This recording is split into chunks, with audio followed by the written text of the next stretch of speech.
Hello my bunnies, so for this video you're going to need plum purple, pearl red, and 18 karat gold primo. We're going to start with the plum purple. I kind of lost my train of thought there. And you're going to roll out a ball that's about 1 inch in diameter, which I don't know why I added this extra picture here. I'm crazy. Then you're going to roll it into a teardrop shape, making it extremely pointed on this end. And then you're going to roll it into a teardrop shape on the opposite end, like so. And then I just went on ahead and curled it up so it looks like he's sitting upright. Next, you're going to go ahead and cut the top part off so that it lies flat, so that the head will sit on it flat. Next, to give him a little more sass, I just took my X-Acto blade and kind of indented into his back to give him kind of a curve, as you can see here.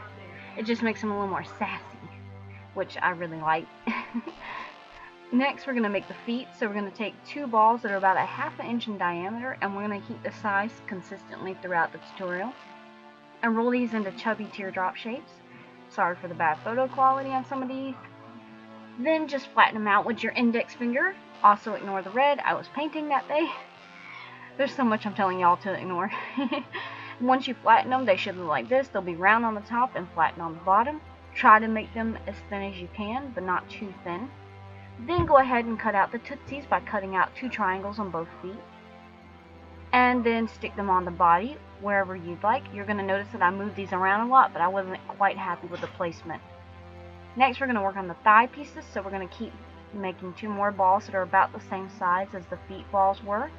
And then just take each one by one and press it down with the palm of your hand against the flat surface, so that it'll stay domed on the top and flat on the bottom. And it'll look like this once you're done. Then just go ahead and adhere these to the body with glue wherever you like the positioning. Again, I have not glued them yet. Next, we're going to move on to the head. This ball should be about the same size as the body. And here's a little video insert on how I make the head shape. I've done this before, but I wanted to do it again because it's a hard process. I roll it into an egg shape first. Then I hold it in the palm of my hand and press it with my index finger to give it the eye indentations. Here's the front and the back side just so you can see it. Then I just roll it between my fingers to make his snout the shape that you would like. Try to make it a little more square for Spyro. And here's the finished results of that. I'm going to show you the front and a side view as well. And again, I made his snout a little more boxy. Here you go. And the head did indent in the back a little, but that's okay, it happens sometimes. Next, we're going to go on to his arms. And we're going to use balls that are about the same size as the previous ones. And again, as usual, we're going to roll them into teardrop shapes. Everything stays consistent here with the shape and size. Makes it easier for y'all, right? Then we just cut the top parts off at a bias so that they'll lie flat on the body. Then just press these flat against your work surface with the flat pieces aiming towards your desk, and then just cut out the little fingers with the same process you use for the feet. Then just glue it to the body. Or you can just stick it to the body, but I prefer to always use glue, but just try to keep the glue contained. Next, I went on ahead and put on the eyes and rolled out 2 small balls that we're going to use for the eyebrows. And then I rolled these into teardrop shapes, making them very thin on the end, because that's just how his eyebrows look. Then, using a reference photo, I put them on the head as I saw best, to the best of the shape. Just look at a reference photo. Next, I did the snoot. I just booped 2 little holes on both sides, trying to make them as even as possible. Then, taking the same tool, I just kind of indented and made a smile, which you'll see this will change throughout it. I wasn't quite happy with the smile. I kept working on it.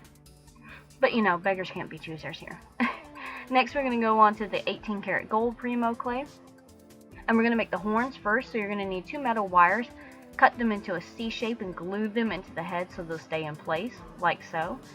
That way we give it some structure to these very weak horns.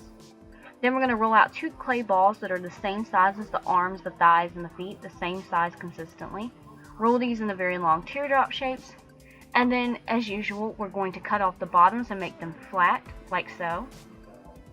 And then you're going to take your dotting tool or your X-Acto blade and just run little circles around it, as so, to kind of indent the horn shape. You're going to see later that I did this with the tail piece, but I forgot to take pictures of it. Then just go ahead and put it on the metal wiring. Make sure you use some glue so it'll stay nice and sturdy. Next, we're going to move on to the spikes on his body. So you're going to need 4 balls, 3 for his head and 1 for the tail piece that I mentioned. The 3 balls should be ascending in size to the largest to the smallest, and then the tail piece is about the same size as the smallest one, or if a little bit smaller. Cut these flat so they'll lay flat on the body, and then just adhere them to the head with some glue, like so. And then for the tail piece, just kind of like either stick a metal piece inside of it to make it indented, or just glue it on flat to the tail, just like this. And again, later I did do the lines on the tail piece. Next, we're going to move on to the wings. So we're going to roll out two balls the same size as before, roll them into 2 teardrop shapes, and just like with the horns, you're going to cut them flat on the end, like so. Then after that, I cut them kind of on a bias at the tips of the ends, not the pointed end, the flat ends down here, as you can see here. That way they'll lie flat on the back. And then after that, you're going to need the pieces in between the wings, so I went on ahead and bent the wing pieces and rolled out 2 smaller balls than previous. And you're going to roll these into teardrop shapes, just like this, and then cut them about half the length and size. And then you're going to take these flat pieces and put them on the arch of the wings, just like this. Again, you can add glue to make things more secure, or liquid Sculpey, something to make it adhere. Then you're going to take another ball that's about the same as prior, roll it into a teardrop shape like this, and then roll that teardrop shape as flat as you can get it. Again, a pasta machine will make this easier for you. Then after that, I cut all the sides and tops and bottoms to make it flat. And then basing off of Spyro's design in the game, I cut these kind of triangular shapes going up the little belly piece. I don't know what to call it. The chest plate. And then I just adhered it to his body, again with some glue. Glue, glue, glue is your best friend. Next, we're going to move on to the pearl red color. I use pearl because it's kind of sparkly and I just like it. As you can see, I'm going to start with the scrap clay I had left over. And we're going to start with a pretty small ball.